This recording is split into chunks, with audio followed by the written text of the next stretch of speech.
to another edition of Dad's Divorce Live. I'm Matt Allen, editor of DadsDivorce.com. Today I'm joined by Tom Lemons, a filmmaker whose latest film, DVI, The Inside Story, is a powerful half-hour documentary that looks at the impact of false domestic violence claims and a system that seems to promote false allegations.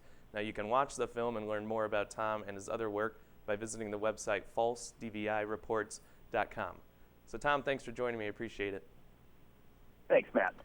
Now, first off, at the beginning of the film, we're showed a statistic that says 2.5 million domestic violence cases are reported each year, and of those, more than 1 million turn out to be false reports. Now, it's followed by a quote that says the system that was set up to originally was designed to protect against violence, but what type of system is in place now? Well, Matt, what I've found out, and of course, over the course of 2 years, I've spent some time sitting in on domestic violence hearings in our civil courts, which is really where the problem begins, and that basically is that it's too easy for someone to walk into a clerk's office and ask for a domestic violence injunction or order protection. You know, it's referred to as different things in different states, but basically, I just find there's too many of these being given to people for frivolous things, comments, different gestures or whatever, but they're being given on an ex parte order, and this person has this put on their record, and it's there forever. It doesn't go away, and that's the biggest problem, and that's really what I've been trying to address. Now, you mentioned it goes on their record, it's there forever. Even if the report is found to be false and these men who are accused are exonerated in court, they're still walking around with this stigma that they're abusers or that they sexually molest their children. So what type of impacts does this, I guess these false allegations have on guys, as they move throughout their lives? It's an incredible impact. People think of them as, okay, this is a civil injunction, which is not criminal. But when an employer, for instance, is doing a background check and they do a simple name search and something pops up that says domestic violence injunction, especially the way the economic times are now and the job market, they're going to put that person aside immediately just for the erring on the side of caution, just as judges are doing. Right. Now, in the film, you talked to a prosecutor who said she had never heard of someone who lied in a domestic violence hearing ever being prosecuted for perjury. So there are no repercussions for lying or making these false allegations if they turn out to be untrue. Now I know there are laws that say you cannot file false reports and lie to the courts, so why is this instance of perjury going unenforced? Well, you're absolutely right. I mean, they already have statutes in place here in Florida, 837 and 741. I mean, we have statutes in place to cover perjury in courts.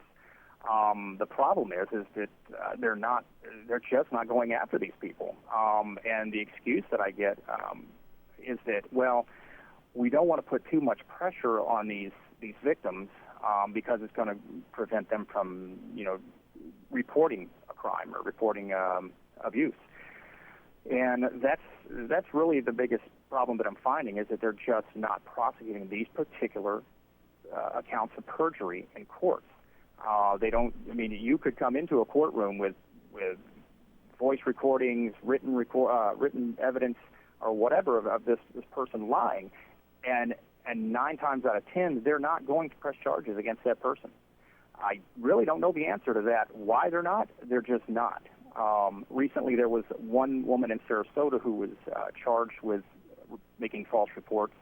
However, in conjunction with a domestic violence report, she also did a child abuse report to the hotline, which made it easier to prove in court. Lieutenant Dave Wiley, who is Citrus County's child protective, he's the lead investigator for their department there. He's also in the video, Right. and he has fought strongly to try to get things changed. And actually, their county, Citrus County, out of 67 here in Florida, is the only one who has been actively prosecuting people for perjury. And so we're trying to get that to become something that's a regular practice throughout all the state of Florida. Now, I guess the million-dollar question is, what can be done? What solutions are out there to possibly combat this problem? Well, the same thing throughout the whole country is that we have to change the general perception, first of all, which is an uphill battle. Mainstream media always propagates that men commit 95% of abuse. The Violence Against Women's Act, propagates the same theme. They disallow funding for men. There's so many things that create this belief that men are just abusers and men are not abused. And so one of the things that I've actually recently done is submitted a proposal to my local congressman, and he's actually very, I think he's going to be actually presenting this to our legislators to get some changes done. But it's going to be small steps. And one of the things, if we can just do a little thing at a time, one small step at a time to get these changes made state by state, then this may grow into federal changes. But one of the things is to get these injunctions taken off of a person's record if there's no findings. If the judge throws it out, then that should come off of the public record immediately. Right. And I think that's one of the top things at this point. Yeah, that seems like a pretty common sense solution, too. I'm curious how you got involved in this film. Is there a personal connection you have to this subject? Absolutely. I went through this a few years ago with my going through a divorce, and as a tactic of that divorce, I was slapped with an injunction that spiraled out of control, and I ended up getting arrested, and it was just an incredible mess. Mm-hmm. And there was absolutely no proof, nothing, not a photograph, a police report, not a police call, nothing at all. And this is what inspired me to go ahead and start researching this and investigating how is this happening. And I'm just every day I talk to 3 or 4 men at least that are going through this, and they're begging for help, right. Begging for change. And you used a key word there, tactic. So many of these, whether they're called domestic violence injunctions or protection from abuse or orders of protection, they're used as strategy, sometimes more mm-hmm. than anything, rather than actually protecting from a threat of abuse. So that tactic was a key word there. Finally, I know you're working on another documentary, so could you let our viewers know about what the subject is for that film and when we can expect a release date for it? Mm-hmm. Basically, it's untitled.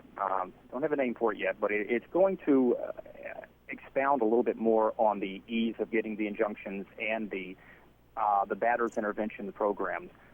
In the first film, I did talk to a batter intervention provider, and in this next one, I think I'm going to dig a little deeper and try to get into some of these meetings. Of course, protecting the identity 100%, and also possibly have someone enter a clerk's office, also protecting everyone's identity, and see how these actually happen. I want to get this on video, of the commentary, the rhetoric, the encouragement to lie, and really that is what I'm hearing more than anything, is people are encouraged to embellish or to create things in their trying to acquire an injunction to make it easier for the judge to lean in their direction. So I'm going to try to expose this with a lot of hidden video, and hopefully it's going to be quite compelling. Yeah, I'd imagine so. Really a truly inside look at the process people go through. Well, Tom, best of luck with that, and thanks for your help in raising awareness of false allegations of abuse. Oh, no problem, Alan. I appreciate it. Matt Allen, sorry. That's fine. That was Tom Lemons. You can learn more about his film, DVI, The Inside Story, and you can watch it on his website, falsedvireports.com. That'll do it for this edition of Dad's Divorce Live. I'm Matt Allen, editor of DadsDivorce.com.